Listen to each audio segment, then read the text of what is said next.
India कितनी खुशियां मना रहा है इमरान के स्टेटमेंट के ऊपर। मुझे तो बड़ी तकलीफ हो रही है। वो कहते हैं इसको फंड करना चाहिए।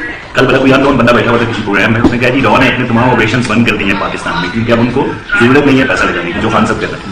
बहुत तकलीफ दी चीज है।